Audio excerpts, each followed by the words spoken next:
नमस्कार, आप देख रहे हैं न्यूज 18 राजस्थान। आपके साथ मैं हूं अभिषेक। बुलेटिन की शुरुआत इस वक्त की बड़ी खबर से। गुर्जर आरक्षण पर कमेटी का पुनर्गठन, कैबिनेट सब कमेटी का पुनर्गठन होगा। ऊर्जा मंत्री डॉक्टर बीडी कल्ला, मंत्री रघु शर्मा, अशोक चांदना अब इस कमेटी में शामिल होंगे।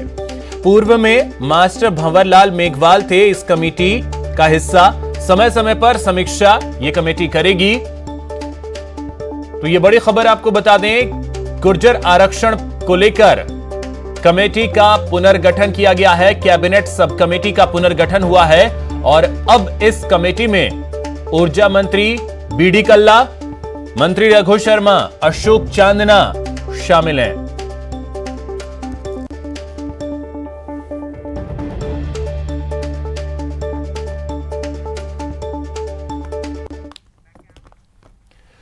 ग्राम पंचायत चुनाव के पहले चरण में ग्रामीण मतदाताओं ने सरकार की सरकार चुनने के लिए बढ़ चढ़कर हिस्सा लिया।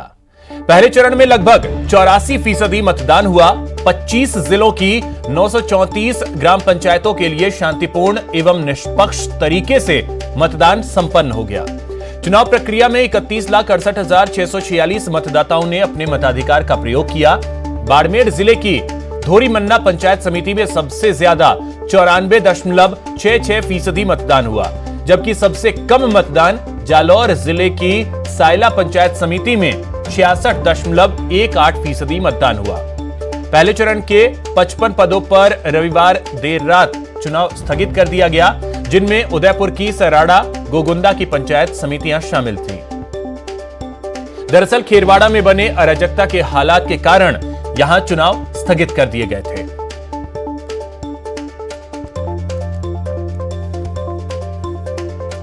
उस सब के लिए मैं आयोग की तरफ से सारे मतदाताओं का, सारे मतदान कर्मियों का और व्यवस्था से जुड़े सारे उच्च से लेके निचले स्तर तक के सारे ग्राम स्तरीय अधिकारियों तक का मैं दिल से आभार व्यक्त करता हूं। इस तरह की आपदा वाली स्थिति में भी पूरे धैर्य और मनोयोग के साथ में जो आयोग के निर्देशों की पालना करते हुए स्वतंत्र, निष्पक्ष और शांतिपूर्ण चुनाव करे, उसके लिए मैं सबका दिल से आभार व्यक्त। मुख्यमंत्री अशोक गहलोत ने भीलवाड़ा में करीब 80 करोड़ रुपए के 14 कार्यों का शिलान्यास किया। वीडियो कॉन्फ्रेंसिंग के जरिए सीएम ने बेटी गौरव उद्यान का भी लोकार्पण किया। बेटी गौरव उद्यान शहर के कोठारी नदी के किनारे 4 करोड़ रुपए की लागत से बनाया गया है। जिला कलेक्ट्रेट में आयोजित वीडियो कॉन्फ्रेंसिंग में शिलान्यास किया गया।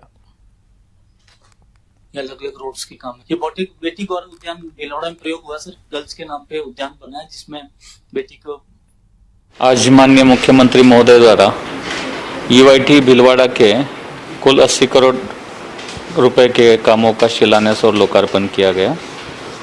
उसमें 36 करोड़ रुपए की एक मुख्यमंत्री जन आवास योजना भी है और साथ में बेटी गौरव उद्यान का लोकार्पण भी है। मैं समझता हूं कि जो शिलान्यास हुए उस कार्यों को जल्दी से जल्दी पूरा करने के उनके द्वारा निर्देश दिए गए हैं और जो लोकार्पण किए गए कार्य हैं वो जनता के लिए अब खुले हो जाएंगे। मुख्य रूप से साथ में ये भी माननीय मुख्यमंत्री महोदय ने ये भी सभी नगर पालिकाओं को निर्देश दिए हैं कि कोरोना की जंग लड़ने के लिए जितनी भी सफाई हेतु गाड़ियाँ हैं उन पे ऑडियो चलता रहे, जिसमें सफाई कर्मचारी और अपनी वो जो आम लोग हैं सभी मास्क पहनते रहें। प्रदेश में विभिन्न विभागों में कार्यरत संविदा कर्मियों की समस्याओं को हल करने के लिए बुनियादी फॉर्मूला तैयार हो गया है। सचिवालय में कैबिनेट सब कमेटी की हुई बैठक में फॉर्मूले पर मुहर लग गई है। कैबिनेट सब कमेटी अभी 2 बैठकें और करेगी, उसके बाद रिपोर्ट तैयार किया जाएगा। रिपोर्ट फिर कैबिनेट में रखी जाएगी। हालांकि अलग अलग भर्तियों में 30% वेटेज देने की बात सामने आ रही है, लेकिन इस बारे में ऊर्जा मंत्री बीडी कल्ला ने बताने से इनकार कर दिया।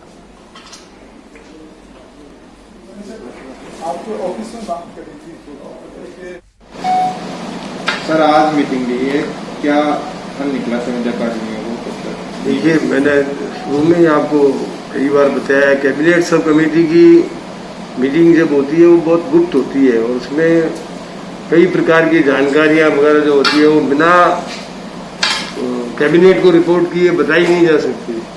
कुल मिलाकर आज हमने समस्त विभागों से पूरी जानकारी लेकर संविदा कर्मियों के बारे में जो समस्याएं हैं उनके बारे में जानकारियां ली है, और इसके अलावा उन जानकारियों के आधार पर हम रिपोर्ट तैयार करने की स्थिति में आ गए हैं, और बहुत जल्दी हम रिपोर्ट कैबिनेट को प्रस्तुत कर देंगे, ये बता सकते हैं। क्या मान के चले कि बैठक फाइनल निर्णय ले चुकी है, अब कोई बैठक नहीं होगी? बैठक रखी है, 1-2 बैठक और करनी पड़ेगी फाइनल रिपोर्ट तैयार करने के लिए, लेकिन उसमें जो प्रमुख सिद्धांत है वो करीब तय कर दिए।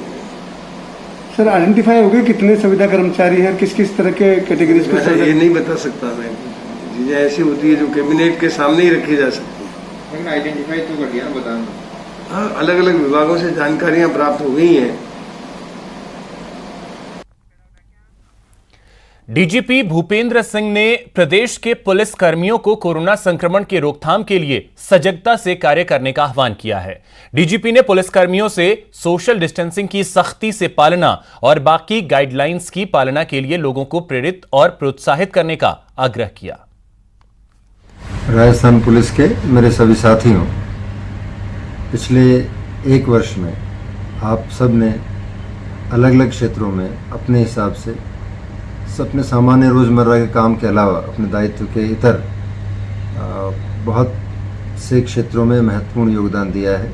आप में से कई साथियों ने गरीब बच्चों, बेघरों, भिक्षावृत्ति से जीवन यापन करने वाले लोगों और कई अन्य वंचित वर्गों की मदद के लिए जिस प्रकार से अपने अपने स्तर पर छोटे छोटे प्रयास किए हैं, वो समय समय पर मुझे ज्ञात होते रहे हैं। मैंने आप में से कई लोगों को यहाँ बुलाकर इस काम की प्रशंसा भी की है, एक्नॉलेज भी किया है, और जहाँ आप ऐसे काम कर रहे हैं वहाँ समाज में आपके काम की प्रशंसा भी बहुत है। नए साल के अवसर पर सर्दी से छुटते लोगों को राहत पहुँचाने का काम भी बहुत अच्छे से किया हमारे सभी साथियों ने। जयपुर के अशोकनगर इलाके में महिला से सामूहिक दुष्कर्म का मामला सामने आया है। पीड़िता ने नामजद आरोपियों के खिलाफ मामला दर्ज कराया है। पीड़िता मुंबई की रहने वाली है, जो काम के सिलसिले में जयपुर आई थी, जहां उसका पर्स चोरी हो गया। ऐसे में आरोपियों ने मदद करने के बहाने महिला से दुष्कर्म किया। पुलिस ने सभी आरोपियों को गिरफ्तार कर पूछताछ शुरू कर दी है।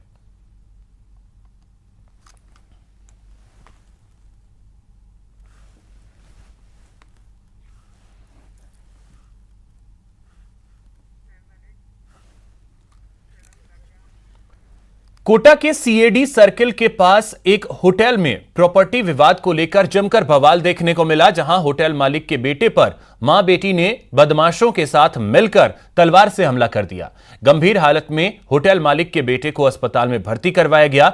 जानकारी के अनुसार मां बेटी सहित अन्य बदमाश होटल पर मालिकाना हक जताने पहुंचे थे। सूचना के बाद मौके पर पहुंची पुलिस ने मां बेटी को हिरासत में ले लिया। साथ ही पुलिस अब मामले की जांच कर रही है।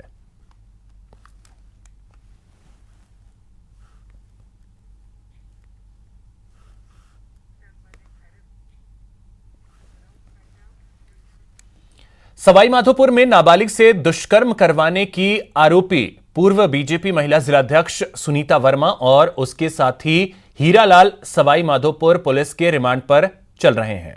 कल सवाईमाधोपुर पुलिस की ओर से दोनों को गंगापुर मजिस्ट्रेट के समक्ष पेश किया गया था, जहां से उन्हें 3 दिन के रिमांड पर सौंपा गया था। पूर्व भाजपा जिलाध्यक्ष सुनीता वर्मा और हीरालाल पर नाबालिग से कुछ हाथ से मिलकर उससे दुष्कर्म करवाने का आरोप है। बालिका के परिजनों ने आरोपियों के खिलाफ महिला थाने में मामला दर्ज करवाया था।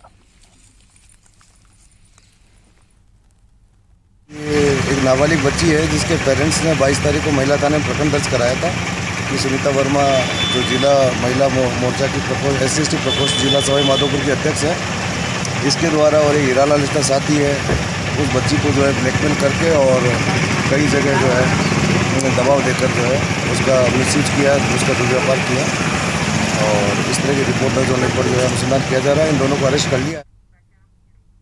ओम प्रकाश सोलंकी अनुसंधान, माफ कीजिएगा, रुक करते हैं अगली खबर की ओर। बीकानेर का एक वीडियो सोशल मीडिया पर वायरल हो रहा है, जिसमें एक लाचार बेटी अपनी मां की अंतिम निशानियां दिलाने के लिए गुहार लगा रही है। वायरल वीडियो बीकानेर के हितेशी खत्री का है। हितेशी की माता का कोरोना पॉजिटिव के चलते आने के बाद उसे 20 जुलाई को पीबीएम कोविड सेंटर में उसका निधन हो गया था। लेकिन इस घटना के इतने दिन बीतने के बाद भी आज तक उन्हें उनकी मां का मोबाइल, बैग और गहने अभी तक नहीं मिले हैं। और उन्होंने कुछ गोल्ड पहना हुआ था कानों में, जस्ट लाइक रिंग। वो बैग, उनका मोबाइल, उनकी गोल्ड, उनका कोई भी सामान हमें नहीं दिया गया है। 2 महीने हो चुके हैं। मैं और मेरे फादर साहब यहाँ हर जगह जा चुके हैं, कोविड में भी पता कर चुके हैं, वहां से भी कोई रिस्पांस नहीं आ रहा है। सलीम जी से भी मिल चुके हैं, उनसे भी कोई रिस्पांस नहीं आया। हम कलेक्टर साहब से भी पिछले महीने मिले थे, अगस्त के लास्ट में, और उन्होंने हमें कहा कि आप एफआईआर करा दीजिए। और हमने एफआईआर के लिए थाने गए थे, व्यास कॉलोनी थाने, और उन्होंने हमें लिखित में दिया था कि हम जांच पड़ताल करेंगे तभी एफआईआर करेंगे, अदरवाइज उन्होंने कहा हम पहले जांच पड़ताल के बाद ही आपकी एफआईआर दर्ज करेंगे। तो वो हमने जो पुलिस थाने में जब हम गए, वो 2 दिल्ली के कनॉट प्लेस में घूम रहे हैं यमराज। तस्वीरों को देखिए, आपको ये तस्वीरें दिखाते हैं, ये तस्वीरें देखिए। ये यमराज प्राण हरने नहीं बल्कि जीवन को लेकर जागरूक करने आए हैं। यमराज घूम घूम कर उन लोगों को आगाह कर रहे हैं जिन्होंने मास्क नहीं पहना है। उन्हें समझा रहे हैं कि कोरोना से आपको मास्क बचा सकता है, इसलिए मास्क जरूर पहनिए, लापरवाही बिल्कुल मत कीजिए। यमराज के हाथ में बही खाता है और इसी बही खाते के जरिए ऑन द स्पॉट उन लोगों का हिसाब किया जा रहा है जिन्होंने मास्क नहीं पहना है। साथ साथ ही चेतावनी भी दी जा रही है कि अगली बार बिना मास्क के मत निकलना।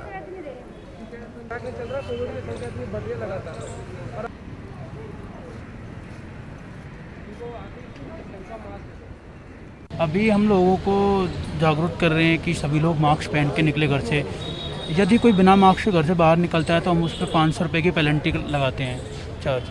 और मार्केट एरिया है, पब्लिक प्लेस में विदाउट मास्क मिलता है, स्मोकिंग करते मिलता है, 500 रुपये मास्क का और 500 रुपये स्मोकिंग चार्ज। तो ये विदाउट मास्क घूम रहे थे, फाइन पे नहीं कर रहे हैं। अब इनके साथ कार्रवाई की जाएगी, उचित कार्रवाई की जाएगी। खबर अलवर शहर से है, जहां शहर की कला कुआं हाउसिंग बोर्ड कॉलोनी के लोग आज काला कुआं में जलदाय विभाग के दफ्तर पहुंच गए और पानी की समस्या को लेकर जमकर हंगामा किया। सूचना मिलते ही सहायक अभियंता रवि भार्गव तो वहां पहुंच गए, लेकिन कॉलोनी के पास ही रहने वाली जेईएन मीनू सैनी वहां से नदारद रही। इस दौरान कॉलोनी के लोगों ने पानी की समस्या को लेकर धारा 144 का उल्लंघन करने की चेतावनी दी, साथ ही धरना प्रदर्शन कर जयपुर रोड जाम करने की भी चेतावनी दी। 10 बजे सब लोग काम पे चले जाएंगे, यहाँ लड़ने कौन आने वाला है। इसलिए इनको लगता है कि काला कुआं ऐसा एरिया है, यहाँ का पानी रोक दो, आराम से कहीं दूसरी जगह सप्लाई कर दो, लादिया दे देते हैं। क्यों? आखिर पूरा मोहल्ला दे देंगे। क्यों? क्योंकि उन्हें पता है वहाँ के लोग आएंगे, लेट जाएंगे, मारा कुटी करेंगी, इसलिए वहाँ पानी डेली सप्लाई हो जाता है। लादिया में पानी डेली दिया जा रहा है, प्रताप स्कूल की टंकी डेली भरी जा रही है हमारे यहाँ से, जबकि वो थी नहीं। चेतन है इनके लिए, जो कि अमृत योजना से, और अमृत योजना एक सेपरेट एजेंसी के थ्रू काम किया जा रहा है। तो आप अमृत योजना का पानी वाटर बॉक्स से कैसे दे सकते हो? सिंपल सी बात है। अब हमारा पानी काट करके तो दे रहे होगे ना, तो हमारा पानी अगर आप काट रहे हो तो हमारा प्रोडक्शन तो बढ़ाओ भाई। हमारा प्रोडक्शन बिना बढ़ाए आप लोगों ने वहां पे पानी कैसे दे दिया? अलवर जिले में बढ़ते कोरोना संक्रमण के बीच राजीव गांधी अस्पताल की एम्बुलेंस से ऑक्सीजन सिलेंडर चोरी की घटना सामने आई है। इस मामले की सूचना अस्पताल के वाहन प्रभारी विनय सिंह चौहान ने पुलिस को दी। वहीं विनय सिंह ने कहा कि उनकी एम्बुलेंस खुले में खड़ी रहती है और उनको अस्पताल प्रशासन से कोई गैराज भी उपलब्ध नहीं करवाया गया है, जिसकी वजह से यह घटना घटी है। यूं ही हम वाहन को छोड़ देते हैं, इनमें से आए दिन सामान चोरी कर ले जाते हैं, क्योंकि 7-8 गाड़ी हैं, वाहन चालक सब पे तो है नहीं, रात की ड्यूटी में एक रहता है, वो भी कॉल पे चले जाता है। सलीके से हवाओं में जो खुशबू घोल सकते हैं, अभी कुछ लोग बाकी हैं जो उर्दू बोल सकते हैं। गंगा जमुनी तहजीब की मिसाल उर्दू का हाल बेहाल है। जी हां, प्रदेश के सरकारी स्कूलों में उर्दू की बिगड़ती हालत उर्दू शिक्षकों को परेशान कर रही है। स्कूलों में उर्दू किताबें नहीं पहुंच पाई हैं, लिहाजा बतौर तीसरी जुबान उर्दू तालीम हासिल करना छात्रों के लिए मुश्किल होता जा रहा है। उर्दू शिक्षकों ने सरकार पर उर्दू की अनदेखी का आरोप लगाया है। बुनियादी स्तर पे दर्जा 1 से लेकर के 8 तक की जो उर्दू तालीम थी, 2 साल हो गए, पहली क्लास से 5वीं क्लास तक की तो उर्दू की तालीम बिल्कुल से ख़त्म हो चुकी है। उर्दू की टीचर्स की जो तकरूरी है L1 में प्रोविज़न ही नहीं रखा प्राइमरी स्कूल के लिए, और दरसी जो किताबें L1 के लिए पहली से 5वीं जमात के लिए वो हमें 2 साल से बिल्कुल नहीं दे रहे हैं। राजस्थान में उर्दू तालीम दम तोड़ती जा रही है। पहली क्लास से लेकर के 5वीं तक पहले ही उर्दू की किताबें मुहैया कराना बंद कर दिया गया था। उसके बाद में 8वीं क्लास तक के लिए थर्ड लैंग्वेज के लिए सिर्फ एक ही टीचर मुहैया कराने का आदेश शिक्षा निदेशक ने जारी कर दिया है। इस आदेश को लेकर के तमाम उर्दू शिक्षक और उर्दू प्रेमी विरोध प्रदर्शन कर रहे हैं ताकि जो उर्दू को थर्ड लैंग्वेज के रूप में राजस्थान में पूरी इज्जत दी जाए। हालात ये हैं कि राजस्थान के अंदर थर्ड लैंग्वेज के रूप में संस्कृत को तो बाय डिफ़ॉल्ट शामिल कर दिया जाता है, लेकिन उर्दू और पंजाबी और सिंधी जैसी जो लैंग्वेज है उनको यहाँ पर शामिल करने के लिए काफ़ी जद्दोजहद करनी पड़ती है। हालात ये हैं कि बुनियादी स्तर पर उर्दू की तालीम बहुत ही मुश्किल होती जा रही है। पहली से 5वीं तक बच्चे पहले ही उर्दू से महरूम हो चुके हैं, अब 8वीं तक के भी लिए सरकारी स्कूलों में हालात और बदतर होते जा रहे हैं। फिलहाल जो उर्दू तालीम से जुड़े लोग हैं वो प्रदेश भर के अंदर आंदोलन कर रहे हैं और ये मांग कर रहे हैं कि राजस्थान की सरकार उर्दू ज़बान को भी तवज्जो दे ताकि अक़लियत के बच्चे अपनी मादरी ज़बान में आसानी से तालीम हासिल कर सकें। कैमरा पर्सन यासीन के साथ में अरबाज अहमद, न्यूज़ 18 के लिए जयपुर। यहां रुकेंगे एक छोटे से ब्रेक के लिए।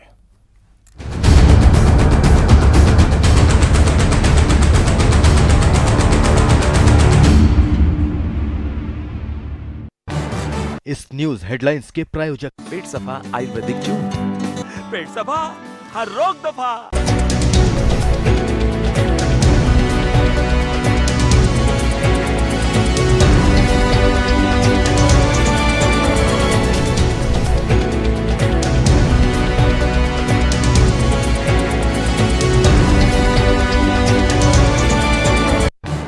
इस न्यूज हेडलाइंस के प्रायोजक पेट सफा आयुर्वेदिक जूस।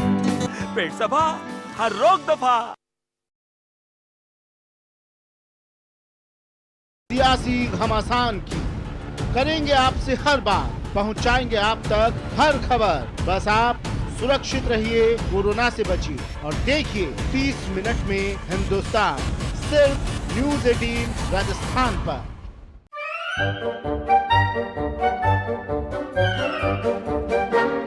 अखबार हुआ ठप, आउटडोर हुआ बेकार, टीवी ही दे रहा है विज्ञापन को तेज रफ्तार। करोड़ों दर्शकों तक न्यूज़ 18 पहुंचाएगा आपका ऐड। न्यूज़ 18 की टीम दमदार बनाएगी आपका ऐड शानदार। जल्दी कीजिए, कहीं छूट ना जाए ये सुनहरा मौका। हमें मेल करके उठा लीजिए बड़ा फायदा। ये स्पेशल ऑफर है अगले 15 दिनों तक। साथ ही मिलेगा हमारी वेबसाइट पर प्रमोशन। आज ही मेल करें adsales@nw18.com पर। न्यूज़ 18 इंडिया, आपका पसंदीदा नेशनल न्यूज चैनल, उपलब्ध है टाटा स्काई के चैनल नंबर 519 और एयरटेल के चैनल नंबर 318 पर। कोरोना की हर खबर देखते रहिए न्यूज़ 18 इंडिया पर। भैया राम राम, नमस्कार। ना जाना कुछ बता रहे हैं, कुछ चेता रहे हैं। तो आपने लॉकडाउन के दौरान देखा कि हम क्या कर रहे हैं। कोरोना काल में लोग एक दूसरे को समझा रहे हैं, बड़े बड़े लोग वीडियो बना रहे हैं। आप गाना जानते हैं तो गाइए या फिर अपना हुनर दिखाइए, वीडियो बनाइए और हम तक पहुंचाइए और घर बैठे बनिए स्टार।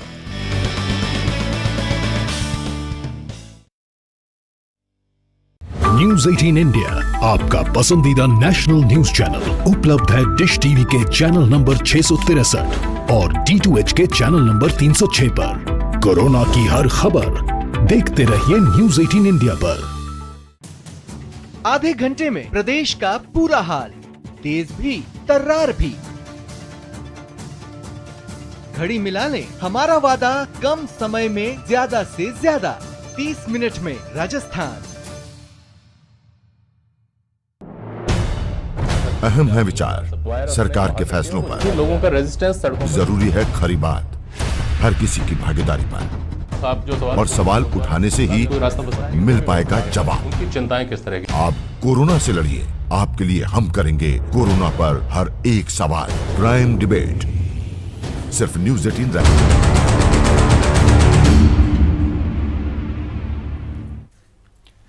ब्रेक के बाद आपका स्वागत है। डूंगरपुर जिले में शिक्षक भर्ती 2018 को लेकर भड़की हिंसा अब शांत हो चुकी है, लेकिन हिंसा क्यों और किसके इशारे पर हुई, इस सवाल का जवाब अभी तक नहीं मिल पाया है। पूरा आंदोलन जो किया है वो ठीक नहीं है, हमारे देश के लिए भी ठीक नहीं है, मेरी विधानसभा और डूंगरपुर जिले के लिए भी ठीक नहीं है। आदिवासी समाज सरल स्वभाव का है, शांतिपूर्ण, हम सभी 36 कौम यहाँ पर साथ में आदिकाल से रहते हुए आए हुए हैं, भाईचारे से रहते हैं। लेकिन कुछ समय से ये बाहर से कोई ताकतें आई है, यहाँ पर हमारी संस्कृति को बदलना चाहते हैं। इस तरीके से जो उनका पूरा इस आंदोलन में पूरा हिंसक जो घटना हुई है उसमें उनका हाथ लगता है मुझे।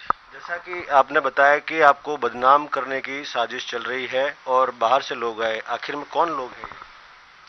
वो कौन लोग हैं वो तो आम जनता को भी पता है, आपको भी पता है, कौन आए कौन नहीं आए, प्रशासन को भी पता है। गुजरात से आके बिल्कुल यहाँ स्टेटमेंट दे रहे हैं, सबको पता है, सबके वायरल हुए हैं। कोई दौसा से आ रहा है, कोई कहाँ से आ रहा है। जिस तरह से इन्होंने उग्र जो भाषण दे रहे हैं, जो जिस तरीके से जातिवाद को लेकर लोगों में एक उत्तेजना पैदा कर रहे हैं, इसकी जिम्मेदारी ये जो बाहर से आए, जो बाहर से जो भी आए हैं, ये जिम्मेदार है ये। और जो भी जो करवा रहा है, जो भी इनको कह रहे थे कि हमारा आपकी ये मांग वाजिब है, हम दिला के रहेंगे, यहाँ से उठना नहीं, रोड जाम करेंगे। इन्होंने पहले इनके नेता जो भी गए वहाँ पर, भाई उनका कहीं ना कहीं हाथ है, उन लड़कों को उकसाया और बाहर इसमें दूसरे असामाजिक तत्व घुस गए। उनका कोई मकसद नहीं है 1167 को लेकर, उनके खाली यही था कि लूटमार करना, तो लूटमार हो गई, हाईवे जाम करना, उनका कोई मकसद नहीं है। उनका मकसद था सरकार को बदनाम करना। प्रदेश के कृषि महाविद्यालयों में यूजी कक्षाओं में छात्रों का एडमिशन को लेकर कल जेट परीक्षा का आयोजन होगा। यह परीक्षा ऑफलाइन होगी। इस परीक्षा को कोटा कृषि विश्वविद्यालय आयोजित करवा रहा है।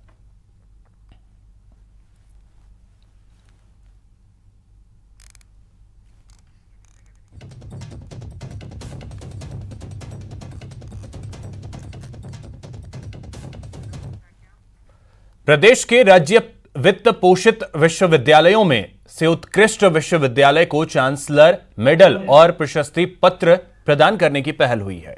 राज्यपाल कलराज मिश्र की पहल पर राज्य में इस तरह का यह पहला प्रयास है।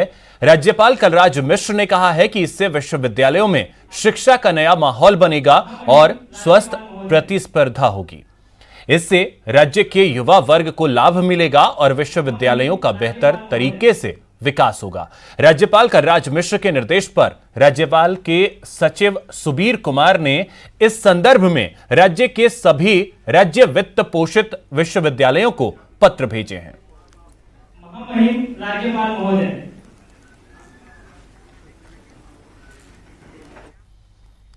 राजस्थान विधानसभा के माननीय विधायकों के लिए नए लग्जरी आवास बनाने का काम शुरू हो गया है। एक रिपोर्ट देखिए।